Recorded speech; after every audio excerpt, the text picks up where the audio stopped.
Good morning students. ધોરણ 9 વિષય અંગ્રેજી, એમાં યુનિટ 9 નવમું unit friend from the sky.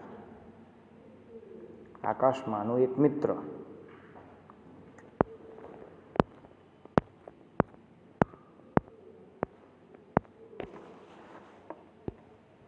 આ પાઠની અંદર આપણે એક આકાશમાંથી ઉડીને આવતા એક પક્ષી વિશે ભણવાનું છે.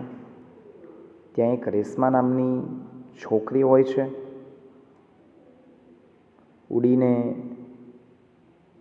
તે રેશમાના ખોળામાં આવીને પડે છે, કારણ કે તોફાની પવનને કારણે એ પક્ષી અટવાઈ જાય છે અને પોતે અથડાઈને નીચે પડે છે અને ત્યાર પછી ઉડીને રેશમાના ખોળામાં પડે છે. રેશમા તેની કાળજી પણ લે છે. જો કે પોતે રેશમા એક અપંગ છોકરી છે. અમુક કારણોસર તે ચાલી નથી શકતી. તે બાલ્કનીમાં બેસેલી હોય છે અને અચાનક જ આ ઘાયલ પક્ષી આવીને પડે છે. તેની કાળજી લે છે. તો આના વિશે આપણે પાઠમાં ભણશું. શરૂઆત કરશું. It was a cool windy evening. Cool એટલે કૂલ, વિન્ડી ઠંડો, તોફાની પવન. કે સાંજના સમયે ઠંડો તોફાની પવન વહી રહ્યો હતો. There were sudden creaks as little branches of tree broke એટલે તૂટી જવું. ક્રિક્સ એટલે અવાજ આવવો. ક્રિક ડાળી તૂટવાનો અવાજ. ઇન ધ સ્ટ્રોંગ બ્રીઝ તોફાની પવનમાં, પવનની લહેર, બ્રીઝ એટલે, એન્ડ ફેલ અને નીચે પડી જાય છે. ત્યાં અચાનક જ એક વૃક્ષની ડાળી તોફાની પવનમાં ક્રિક અવાજ સાથે નીચે પડી જાય છે. Reshma was sitting in the balcony of their flat on the first floor. First floor એટલે પહેલો માળો. રેશમા તેના ફ્લેટની બાલ્કનીમાં, ફર્સ્ટ ફ્લોરની, તેના ફ્લેટમાં, ફર્સ્ટ ફ્લોર ઉપર તેના ફ્લેટમાં બાલ્કનીમાં તે બેઠી હોય છે. She was watching children playing in the park. તે ગાર્ડનમાં, પાર્કમાં રમતા બાળકોને જોઈ રહી હોય છે. The children did not mind the strong breeze or the yellow leaves of neem tree. લીમડાના વૃક્ષના પીળા પાન ફોલિંગ ઓન ધેર હેડ્સ તેમના માથા ઉપર પડ્યા. કે આ જે બાળકો છે જે ગાર્ડનમાં રમી રહ્યા હતા, એ લોકોનું ધ્યાન પણ નહોતું કે તોફાની પવન વહી રહ્યો છે અને તેમની ઉપર આ લીમડાના વૃક્ષના પીળા પાંદડા પડી રહ્યા છે. કેમ? કારણ કે તેઓ રમવામાં જેટલા વ્યસ્ત છે કે તેઓ આ બાબત ઉપર ધ્યાન આપતા નથી. They were all enjoying their ball game. They were all enjoying their ball game. તે તેમની બોલની રમતની અંદર તેઓ વ્યસ્ત છે. બોલ સાથે રમતા હશે. હવે તેઓ રમવામાં વ્યસ્ત છે, એને કારણે તેઓ આ પવન અને પાંદડા ને ધ્યાનમાં લેતા નથી. Reshma come inside called her mother from inside the house. રેશમાની માતા તેને ઘરની અંદરથી બોલાવે છે. રેશમા અંદર આવી જા. Reshma come inside. It is too cool and windy. ત્યાં બહાર ખૂબ જ ઠંડો અને તોફાની પવન વહે છે. અંદર આવી જા. You might catch a cold. તને ઠંડી લાગી જશે, બીમાર પડી જઈશ તું. 5 minutes more મમ્મી. 5 મિનિટ હજી વધુ mummy. Reshma was also enjoying the game from distance. આ રેશમા દૂર અંતરે બેસીને પણ પેલી ગેમની મજા માણે છે, ગેમનો આનંદ માણે છે. કઈ ગેમનો? જે ગેમ પાર્કની અંદર પેલા બાળકો રમે છે. Reshma loved to watch children shouting in excitement, આનંદ સાથે બૂમો પાડી. કે આ બાળકો જે ઉત્સાહપૂર્વક જે બૂમો પાડી રહ્યા છે એ જોવાનું રેશમાને ખૂબ જ ગમતું. Reshma could not play, Reshma રમી શકતી ન હતી. She could just sit in her wheelchair, તે ફક્ત તેની વ્હીલચેરમાં જ બેસી શકતી. And watch the life outside from her balcony, અને તે તેની બાલ્કનીની બહારની દુનિયાને તે ફક્ત જોઈ શકતી. શું કીધું છે કે રેશમા રમી નહોતી શકતી, તે ફક્ત વ્હીલચેર ઉપર જ બેસી શકતી હતી, અને તે ફક્ત પોતાની બાલ્કનીની બહારની દુનિયાને તે ફક્ત જોઈ શકતી હતી. She was 14 years old and a spastic, તે 14 વર્ષની હતી અને અપંગ હતી. કાઉન્સમાં કીધું છે સ્પેસ્ટિકનો અર્થ, અ સ્પેસ્ટિક is a person who has no control over his or her hands and legs from birth. એવો વ્યક્તિ કે જે જન્મથી જ પોતાના હાથ અને પગને હલાવી ચલાવી શકતો નથી, પોતાના હાથ અને પગ ઉપર કંટ્રોલ રાખી શકતો નથી. Reshma could not walk, Reshma ચાલી શકતી ન હતી. Or even button up her shirt, તે ચાલી તો નહોતી શકતી પણ ઇવન પોતાના શર્ટના બટન પણ ન બંધ કરી શકે. But she could crawl, she could ક્રાઉલ,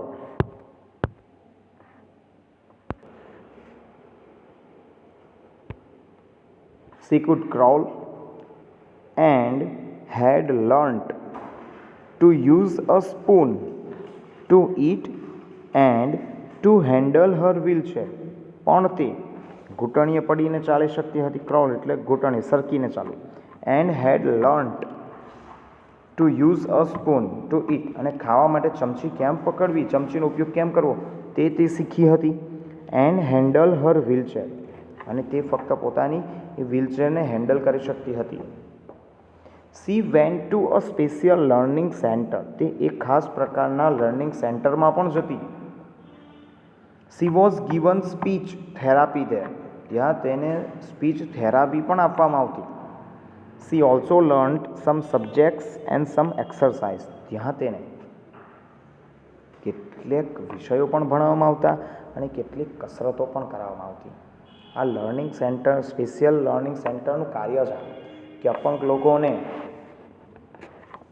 motivate કરવાનું કામ કરે, તેઓને જરૂરી કસરતો કરાવે, તેઓને જરૂરી વિષયો ભણાવે. Reshma felt very lonely, Reshma ખૂબ જ એકલતા અનુભવતી હતી. સી હેડ નો ફ્રેન્ડ્સ, તેને મિત્રો નહોતા.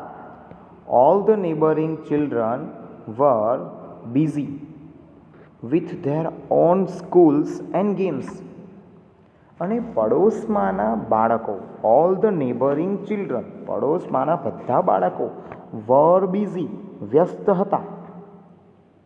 જો બહુવચન છે એટલે અહીંયા વર લાગ્યો ટુ બી તરીકે. With their on school and games, on એટલે પોતાના, પડોશમાંના બાળકો પોતાની શાળા અને પોતાની રમતોમાં ખૂબ જ વ્યસ્ત હતા. રેશમા's favorite pastime was to watch the children playing in the street or the park. અને રેશમાનો સૌથી મનપસંદીદાર સમય વિતાવવાનું શું ગમતું એને પોતાના નવરાશના સમયમાં શું જોવાનું ગમતું? તો અહીંયા કીધું છે children playing in the street, શેરીમાં રમતા બાળકો અને પાર્કમાં રમતા બાળકોને જોવાનો જે સમય છે એ એને ખૂબ જ ગમતો. એ સમય એને ખૂબ જ ગમતું. આ બાળકોને રમતા જોઈને સમય વિતાવવાનું ખૂબ જ ગમતું આ રેશમાને. Now the wind became stronger and the light became dim. હવે પવન ખૂબ જ તેજ થયો હતો અને લાઇટ ડીમ થઈ હતી. But the children went on with their game. પણ બાળકો તો તેમની રમત જ રમવામાં વ્યસ્ત હતા, રમત જ રમતા હતા. તેઓ પોતે આ ક્લાઇમેટ આખું ચેન્જ થઈ ગયું છે એને ધ્યાનમાં ન લે, તે રમવાનું જ શરૂ રાખે છે. They var કિકિંગ a big red બોલ. તેઓ એક મોટા લાલ બોલને કિક કરી રહ્યા હતા, લાત મારી રહ્યા હતા.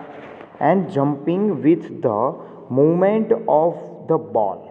અને બોલની મૂવમેન્ટ ઉપર તેઓ કુડાકા મારી રહ્યા હતા. બોલની મૂવમેન્ટ સાથે તેઓ કુડાકા મારી રહ્યા હતા, કૂદતા હતા, ફૂટબોલ રમતા હશે.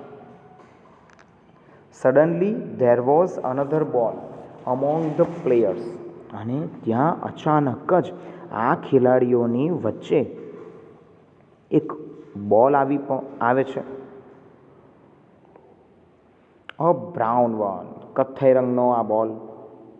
The girls started screaming. છોકરીઓ બૂમો પાડવાનું શરૂ કરે છે. And the boys shouted at the top of their voices. તેઓ એટલે કે છોકરાઓ તેઓના ઊંચા અવાજે બૂમો પાડે છે. A brave boy bent down. એક બહાદુર છોકરો ઝૂકે છે. એન્ડ ટચ ધ ન્યૂ બોલ. અને આ નવીન પ્રકારના બોલને સ્પર્શ કરે છે. It suddenly flapped its wings. અને તે અચાનક જ પોતાની પાંખો ખોલી નાખે છે. And flew up. અને ઉડી જાય છે. Before Reshma could understand anything. Reshma કંઈ પણ સમજે તે પહેલાં the new ball landed in her lap. આ નવીન પ્રકારનો બોલ તેના ખોળામાં આવીને પડે છે. લેપ એટલે ખોળો. કે નીચેથી જેવો બાળકો પાસે જેવો એટલે એક બાળકે તેને સ્પર્શ કર્યો કે તરત તે પોતાની પાંખો ફળફળાવીને, પાંખો ખોલીને તરત જ ઉડી જાય છે અને સીધો ક્યાં આવે છે? રેશમાના ખોળામાં. રેશમા કંઈ પણ સમજે એ પહેલાં તો આ બોલ તેના ખોળામાં આવીને પડે છે. શું ખરેખર આ એક પ્રકારનું બોલ હશે? ના, આ એક પ્રકારનું પક્ષી છે. આગળ જતાં આપણને ખબર પડશે, આગળ વાંચશું એટલે. Children waved at Reshma and continued with the game. બાળકો રેશમા તરફ હાથ ઊંચા કરીને બોલાવે છે, હાથ ઊંચા કરે છે.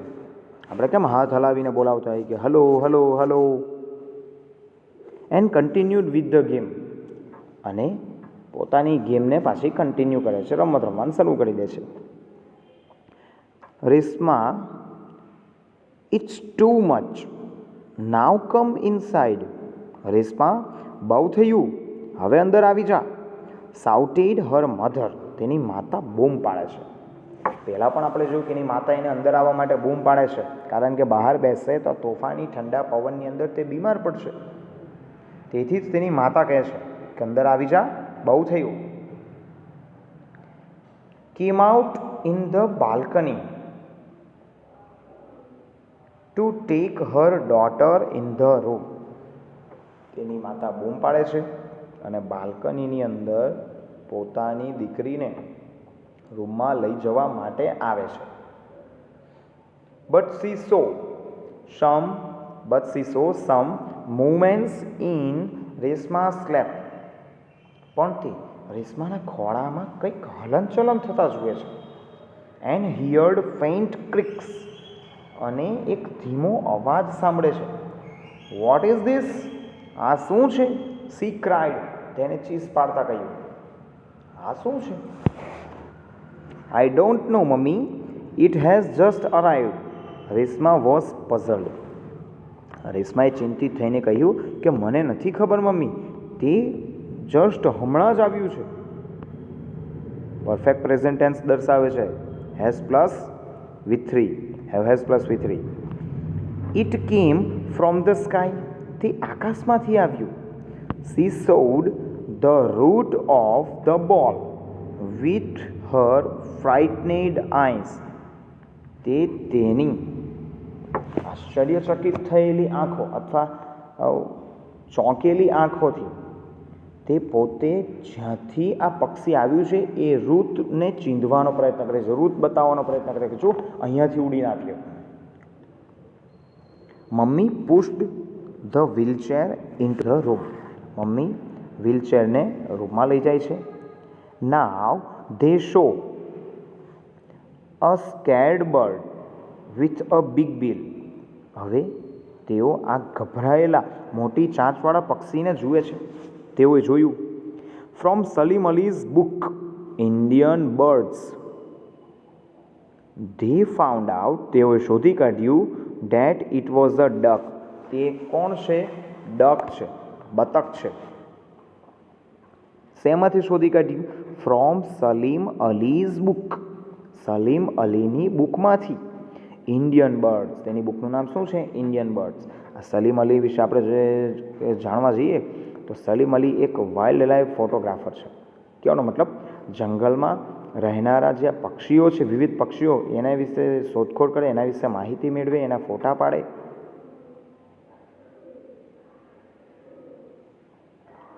અ શેલ્ટર ડક. ઇટ્સ બીક વોઝ બ્રોડ લાઇક અ શોવેલ. તેની ચાંચ એક પાવડા જેવી મોટી છે, લાંબી ચાંચ છે. It had bright blue. તે ચમકદાર કેવી છે? Blue. White and brown feathers. તેના શરીર ઉપર ભૂરા રંગના, સફેદ રંગના અને કથ્થઈ રંગના પીછા છે. ફેધર્સ એટલે પીછા. At the moment it looked exhausted. એ ક્ષણે તે ખૂબ જ ગભરાયેલું અને ખૂબ જ થાકેલું લાગતું હતું. થાકેલું.